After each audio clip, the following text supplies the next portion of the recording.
Vamos fazer uma questão de direito penal, questão 1 da prova de delegado de polícia do Rio de Janeiro. Ela fala o seguinte: ao assumir a titularidade da delegacia de certo município no interior do estado do Rio de Janeiro, o delegado Tiburcio percebe a existência de um inquérito policial instaurado para investigação de crime de sonegação tributária de imposto municipal. Verifica ainda que o valor sonegado é ínfimo, embora haja a incidência de multa e juros. Assim, o delegado passa a deliberar sobre a possível incidência do princípio da insignificância. Nessa situação hipotética, para chegar à conclusão correta, o delegado deverá considerar que, consoante a jurisprudência do STF e STJ, o princípio da insignificância, então, quando a gente vê princípio da insignificância, a gente pensa em uma conduta, apesar de formalmente típica, materialmente ela não tem valor jurídico. Então, quando uma pessoa sonega, há uma conduta que típica é uma conduta criminosa, formalmente, mas materialmente, devido ao valor mínimo que foi sonegado, ela não é considerada para fins penais devido a uma política criminal. Então, por uma política criminal, haverá uma exclusão de tipicidade. E aqui temos um julgado do STF que diz os parâmetros para consideração do princípio da insignificância, que deverá aqui ser considerado cumulativamente a mínima ofensividade da conduta do agente, nenhuma periculosidade social da ação, grau reduzido de reprovabilidade do comportamento e inexpressividade da lesão jurídica provocada. Então, esses são os parâmetros de consideração do princípio da insignificância. Aqui, a gente vê que há uma norma reguladora no âmbito da União que coloca como autoridade para falar, estabelecer qual seria o valor mínimo dessa insignificância, qual seria o valor mínimo desse tributo sonegado através da Procuradoria-Geral da Fazenda Nacional. E aí, se aqui ó, a Procuradoria-Geral da Fazenda Nacional, por um critério aqui de fazer com que essas legislações sejam minimamente harmônicas, então, se aqui no âmbito da União, quem estabelece é a Procuradoria-Geral da Fazenda Nacional, no âmbito estadual, a Procuradoria-Geral do Estado, e no âmbito estadual, quem estabelecerá será a Procuradoria-Geral do município. Então, temos aqui esses âmbitos de estabelecimento, é necessária uma portaria regulamentadora dessa lei, então essa lei é de aplicabilidade, não é de aplicabilidade imediata, então é necessário, ela não é auto-aplicável, sendo necessária uma portaria aqui regulamentando esse valor, que antes aqui de 2009 era um valor de R$10 mil, após, com as modificações, a portaria trouxe aqui no âmbito federal um valor que deve ser aqui igual ou inferior a R$20 mil. Mas cada portaria estabelece aqui os seus valores no âmbito aqui municipal. A gente vê que esse valor no âmbito aqui de São Paulo, essa lei de São Paulo, município de São Paulo, prefeito do município de São Paulo, o valor de R$15 mil. Então, esses valores, eles devem ser aqui regulamentados em cada ente federativo.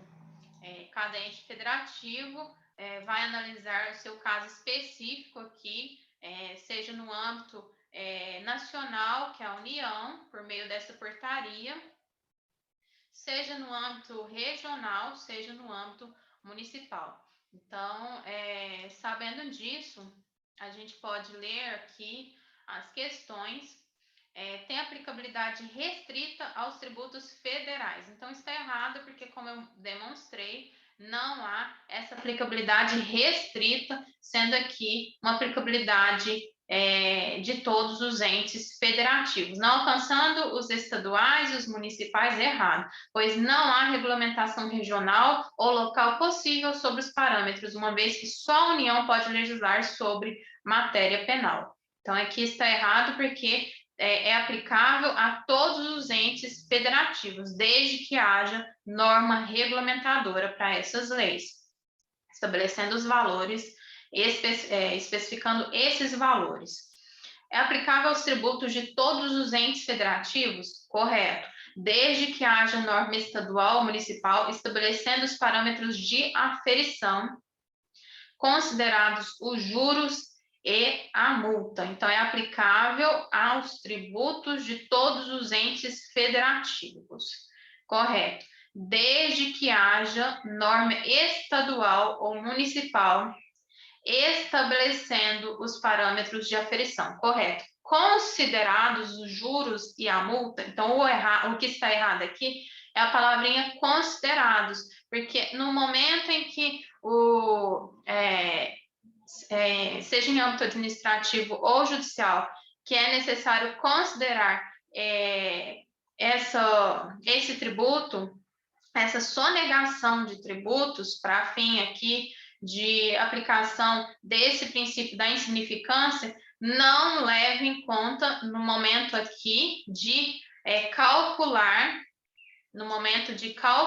sobre esses tributos, não leva em conta aqui os juros e a multa. Então, para estabelecer assim, João, que sonegou aqui imposto de renda, será que ele tem o direito de ser beneficiado pelo princípio da insignificância, apesar de sua conduta ser formalmente típica, mas materialmente ela pode não ser típica? Então, quando eu vou analisar a questão numerária, eu preciso desconsiderar os juros e a multa. De onde eu tirei isso? Eu tirei isso de um julgado, que foi um julgado do STF, que vai dizer o seguinte aqui, ó.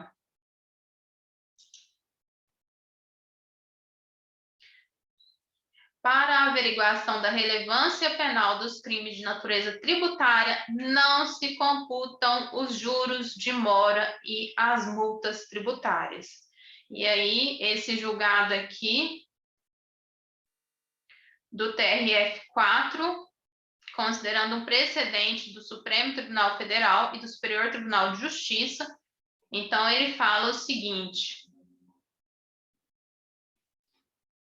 as multas tributárias e os juros de mora devem ser desconsideradas tanto para efeito da mensuração das consequências do delito, como para a aferição da lesividade e da adequação típica da conduta. Aplica-se o princípio da insignificância jurídica como excludente da tipicidade do delito de sonegação fiscal. Então, aqui é um caso de uma médica que sonegou tributos no momento da declaração de seu imposto de renda. E para quem tiver interesse, esse julgado, Tribunal Regional Federal, 4ª Região, e apelação criminal, aqui está um número. Então, deve ser, nessa apelação, ele mostra que esse é o entendimento do STF e do STJ. Então, no momento em que determinado sujeito sonega que um tributo, deve ser aqui considerado um numerário, só porque esse numerário, ele deve aqui ser desconsiderado nesse numerário os juros e a multa. Então, não se considera aqui, para chegar a esse numerário final, os juros e a multa. Então, para saber se João, ele sonegou e se essa sonegação é possível aplicação do princípio da insignificância, é necessário considerar a sonegação aqui desse tributo, sem considerar juros menos juros e multa. Isso aqui não é considerado. Então, o erro é aqui, ó, considerados os juros e a multa. Se é aplicável aos tributos de todos os entes federativos, certo? Tendo como parâmetro os limites em que a União não excetua seus créditos fiscais desconsiderados os juros e a multa. Então, vemos que isso aqui não é verdade, porque traz aqui como parâmetro os limites em que a União não executa seus créditos fiscais. Então, não traz aqui esse parâmetro, tendo em vista que até o município de São Paulo estabelece aqui um valor de 15 mil reais. Então, o que a jurisprudência fala?